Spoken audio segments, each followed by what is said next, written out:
All right, class, let's begin today's lesson.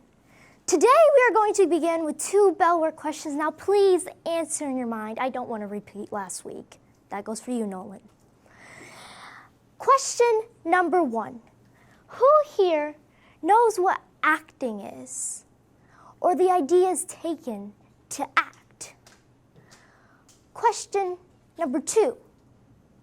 Who here likes acting or enjoys it? Now, what if I told you, even if you had an expanding distaste for acting or no emotions associated with it whatsoever, we all know how to act. We do it every day. Did I catch your attention when I glided on stage, fixing my non-existent glasses, welcoming you to class? Had you pondered, has this girl gone mad? I thought this was a speech, not philosophy class. Well, I had used acting to seize your attention, upon it, and make it my own. But you guys act in a different way. Hi, my name is Aaliyah Surujmohan, and welcome to my guide, a guide called 101 Ways to Act. And today, I want to tell you about my theory that about 4 years ago, when my brain was collecting its thoughts, it decided to sweep up psychology, reality, and It decided to sweep up psychology, reality, and theater and create my beautiful curse. A curse that states that people will tend to cover their real emotions in order to protect themselves and the ones they love and their surrounding people, otherwise known as a mental mask. And mental mask is what I want to talk to you about today. I want to tell you, why is it important? What exactly is it? The difference between acting and a mental mask, because there is a thin one. A table under a tablecloth versus a game of hide and go seek. How to properly make a mental mask, its dangers, and the overall question of why. Now, what is a mental mask? Even though it is the word I use for my theory, on its own, it stands alone. It's almost like a tree.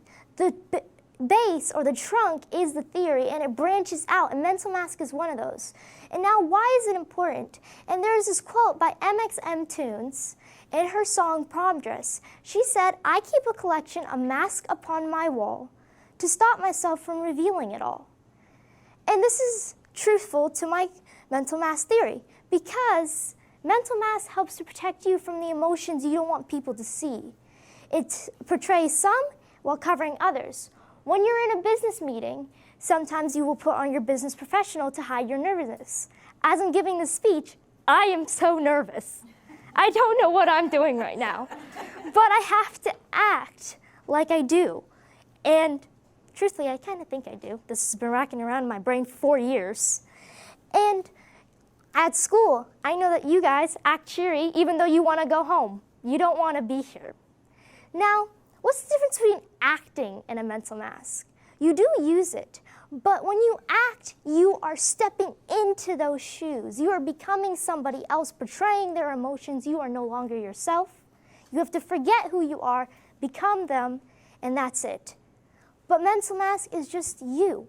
It's just a better, worse version of yourself that you're just trying to portray to others. Now, this is my favorite part. The difference between a table under a tablecloth and a game of hide and go seek. PvP, player versus player.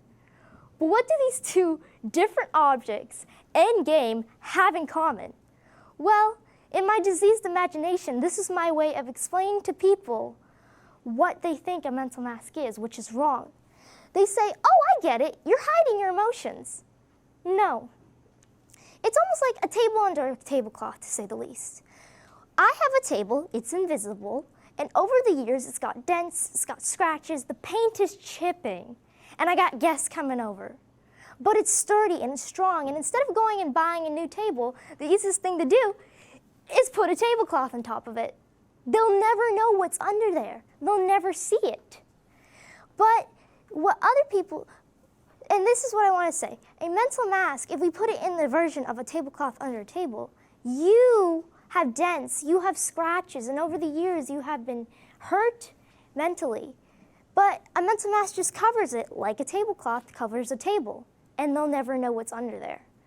Now, some people perceive it as a game of hide and go seek, which is usually played with 2 or more players, where one will count while the others hide. There's a hider and there's a seeker. And if we put this in the idea of a mental mask, you are the seeker and your emotions are the ones that are hiding from you. This isn't possible. You cannot hide your emotions from yourself because they're a part of you and they express what you want to see. Now, what are the dangers? How do you properly make a mental mask? Well, I want to tell you about the emotion chart. This is one of my favorite charts. It's a pie graph, and in it, it has a couple rings. The first ring is the main emotion, and then it branches out into all these different types, all these different colors. And I learned this from Dr. Brenner. She said that your mind works better in color, so we're going to perceive this in color. For me, anger equals red, sadness equals blue. And almost like watercolors on a canvas, you're going to take them and you're going to start choosing your emotions and painting.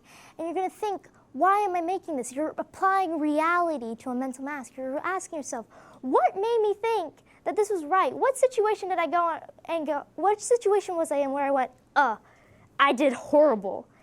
And you're deciding, maybe I should fix it so it doesn't happen again. And then you let it dry, and then you have your own mental mask. And I want to thank All Is Walls, Architectural Law, and Pygmy for these pictures. They did a wonderful job.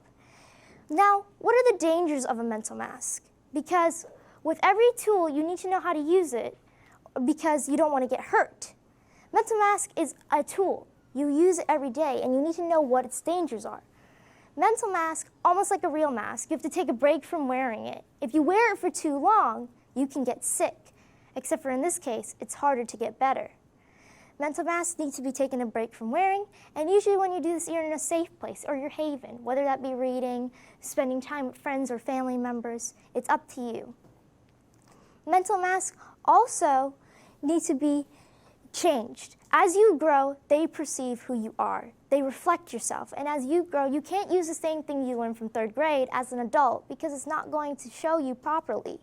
So you need to know when to let go of a mental mask, and it can be hard sometimes. And that's okay, because sometimes you don't have to let it go. You just have to change it, alter what it is now to change it into something better. Now, why am I here today talking to you about mental mask? Why is it important? Well, actually, I'm just putting a name to a face. I'm just putting a name to a face. Because you use it every day, you know what it is already.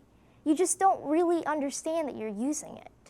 And I want to tell you about these 2 characters I made at the same time mental mask was being developed, Sakurai and Mia. They express certain parts of myself that I didn't even know at the time I made them. I just thought they're 2 characters on a paper. What are they going to do? But truthfully, they're mental masks. Mental mask touches every aspect of your life.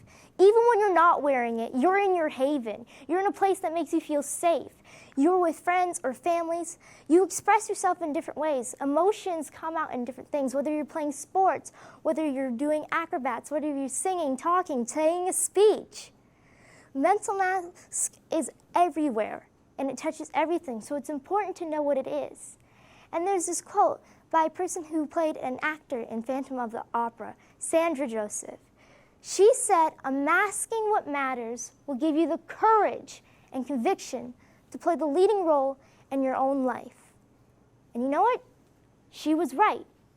And so, class, to end our class today, I want to always tell you to remember, you shine in your own way. You are the spotlight. Mental mask isn't simple, and neither are you. Thank you.